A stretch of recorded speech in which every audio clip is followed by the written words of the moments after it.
guys' weekend? It was good. What'd you do? I worked. Tomorrow, Alfred and Darby and I are headed to New York. We're going to go deliver a few watches, buy a couple watches. We'll be back. I'm going to book tickets here in a minute, but like Wednesday afternoon. And then Thursday morning, Marco and Alfred and I are headed out of town again to another location. Just stay in New York.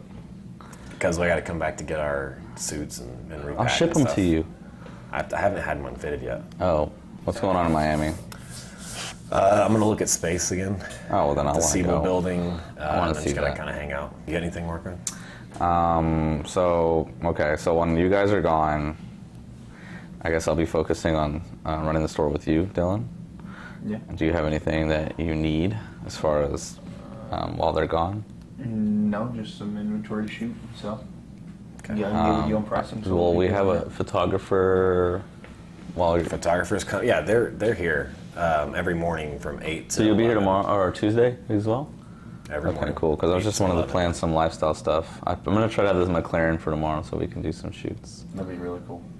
Yeah. Ty, I want to start having y'all take a couple watches to take like out of here to get more. I don't know whether it's lifestyle, whether it's just Instagram photos, just more creative stuff. Just use some makeshift props around your apartment or something. It really doesn't matter what it is, as long as the focus is on the dial and the watch itself. You can prop it up on anything, a book, a table, the marble that's on the islands at the Katy. Yeah.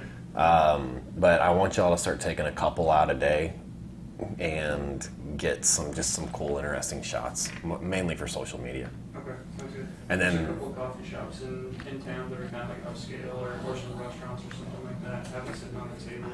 I know some badass coffee shops I can recommend you. There's two. Well, yeah, I'll tell you later where they are. Sounds good.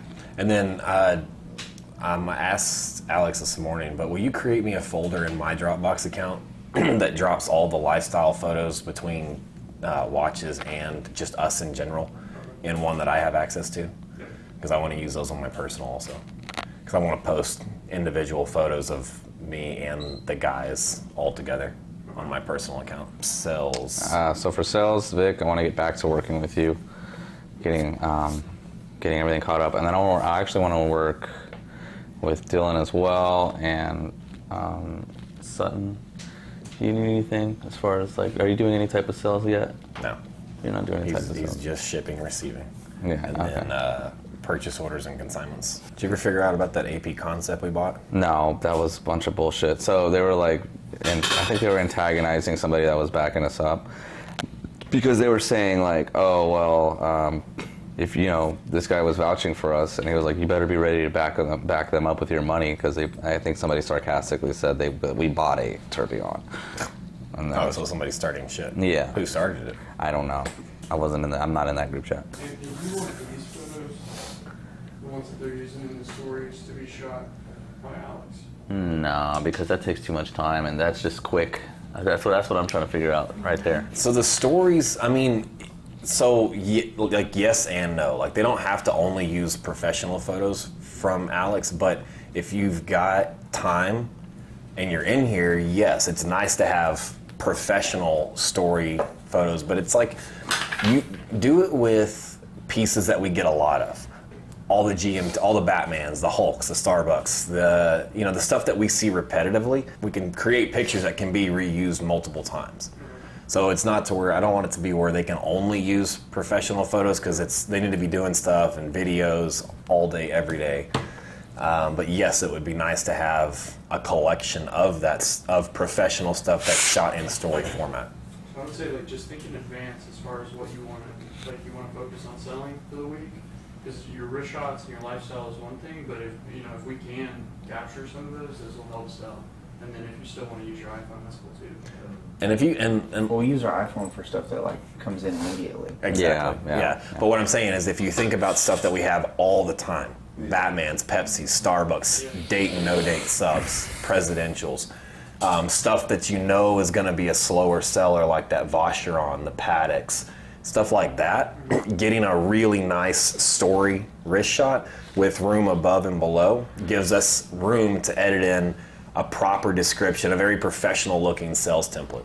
Okay. So that'd be cool. Yeah, sounds good. So anytime you're here in the mornings to get lifestyle, everyone should be planning on coming in at least one day a week and spend an hour with them getting a bunch of lifestyle. You can walk all around the building, use the cars out front, get in the cars, use any of the watches you want, get as many lifestyle photos as you can, and then take the initiative to download those from Dropbox and post them on your own account. Everybody should be posting 3 times a day. The other thing is also like getting a watch box or some rolls and like going to a coffee shop or something like that and having, for example, Alfred and Vic sitting together, Talking just kind of chopping up, having a coffee, and you got, you know, a nice watch on. You can take pictures of that, or even if you actually need to go and sit and answer your emails and stuff. Sometimes just documenting what you're doing instead of trying to like create content is a better way to do it. Right. Can you do an email blast today, letting people know that we accept credit cards through PayPal, through our website?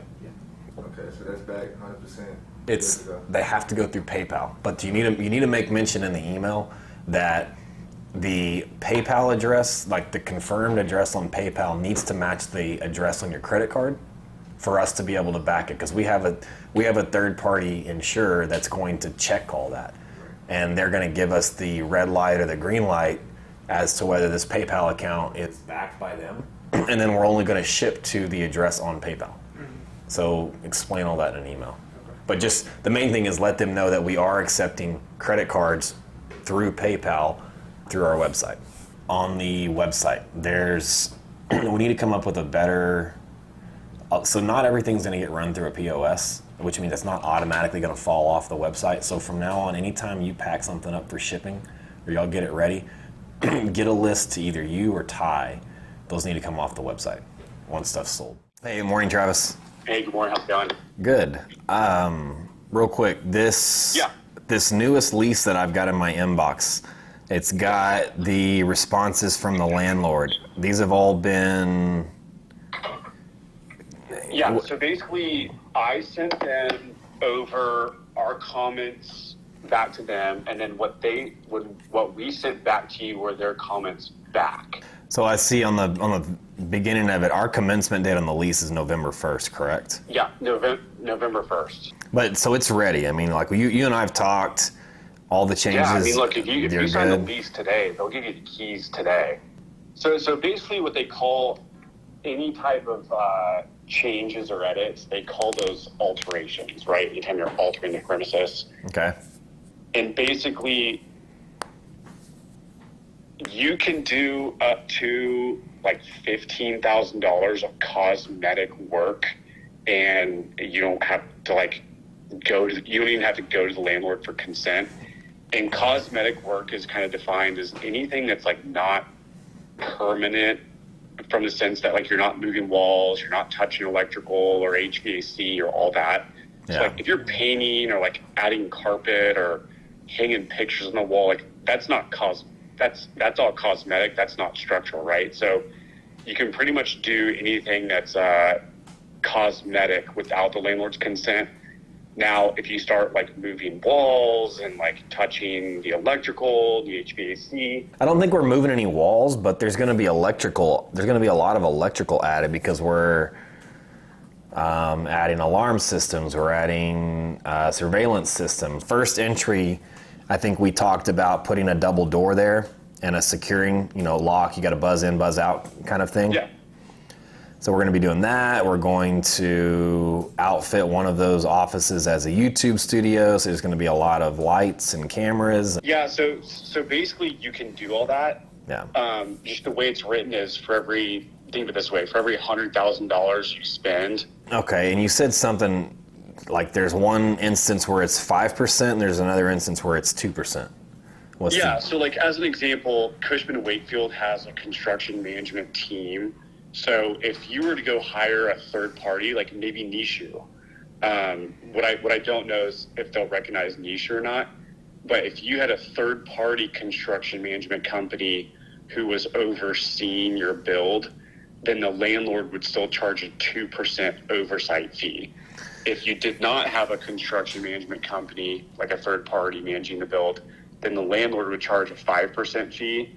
And the reason being is they're just doing more work But if you had your own third party, the reason why they still charge a 2% oversight fee is because they still have to make sure that all ties back into their building systems and their electrical panels and their HVAC units in their systems, et cetera. Okay, let me call Nishu and find out, because I mean, I'm not sure who they're going to use as contractors, but they're not going to be like just generic contractors. It's going to be whoever we use is going to be insured. They're going to, it's going to be a professional company. Okay, cool. let me call him, and then, but this is like ready to go. It's ready to sign.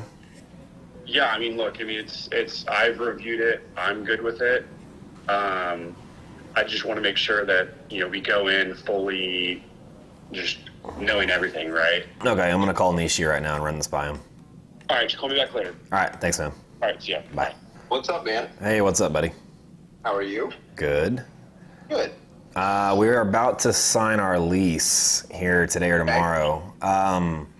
There was a couple things. I'm going to send you over a copy of this, but one thing that they want to make sure. So do you have a construction team or company that you plan to use to do our build out?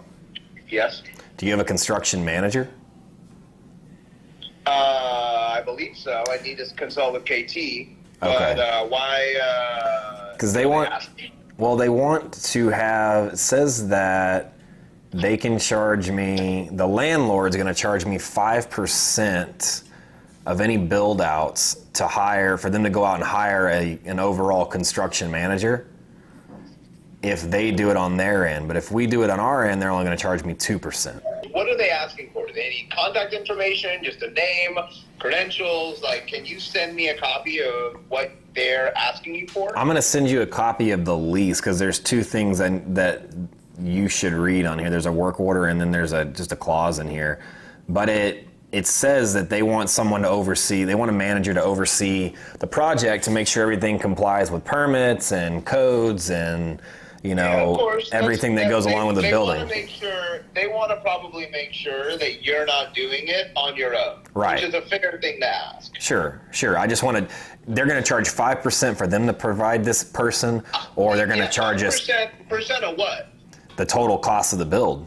Yeah, let me see it. I wanna get a few people on my team's eyes on it, and then I'll circle back to you ASAP. Thanks, dude. Bye. All right, buddy. Bye. Hey, what's up, man? Any word from the potential assistant? Ghosted us. Okay, well, mark her off the list then. Yeah, no. I mean, if she does no show, absolutely. No communication, no show. Done deal. Okay, so when are the other potential candidates scheduled to come in? Not until you come back.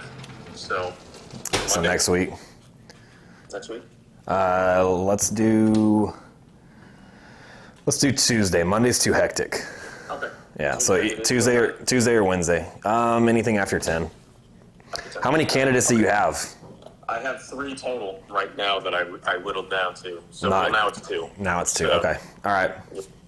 I'll get more resumes if I need to. It's not a big deal, but yeah. So we've got 2 left at the moment. Okay. Okay. So next week, Tuesday after 10. Okay. Or Yes. Anything after 10. All right. All right. Bye. Well, one assistant or a potential receptionist was supposed to come in 14 minutes ago. No show. All right, so we have a sell, and our customer cannot be on video, but the watch can. So he came in actually looking for a watch for a gift. And do you mind if I mention the birthday and all that? Okay, so it's a gift for his father for tuition for school, putting him through there, getting into a position in life to be able to afford something like this. And this is a very unique example of the Smurf because it's got, even though it was discontinued, comes with a new style card. And the cool thing that's almost exact on this watch was that his father's birthday is 12/13. This card is dated 12/14. I can't show because it's got the serial number, but perfect example, fully stickered, barcode sticker, everything. It's gonna make a good gift, man. He's gonna enjoy it. So here we go. Put that in there. Warranty card is in there. Should you ever have a problem, you can take it to an AD, but I would say if there's ever an issue that's a warranty issue, stops running, date wheel's not spinning, it's not keeping time, call me, bring it back to us. We take so much stuff to the service center that we can kind of help expedite that process and just keep it out of one less hands. You take it to an AD, they're, who knows who's touching it, a regular salesperson, they're gonna fumble around with it, it's gonna have to get shipped back to Switzerland. You can take it to the service center right here and kind of speed up that process. So where is the hang tags? Hang tags, white hang tag. Make sure, take the box card. The box not so much, is not as important as the white hang tag and the card. Keep those the white hang tag and the card, keep them in your safe. If for any reason you ever want to trade this watch in or sell it, that card and that white hang tag add $1,500 to $2,000 worth of value for that specific piece. So make sure that stays safe. Vic, will you hand me a brochure? Both mine and Marco's business cards are in here. They have both of our cell phone numbers on it. So if you've ever got an issue, you have our numbers. And here you go.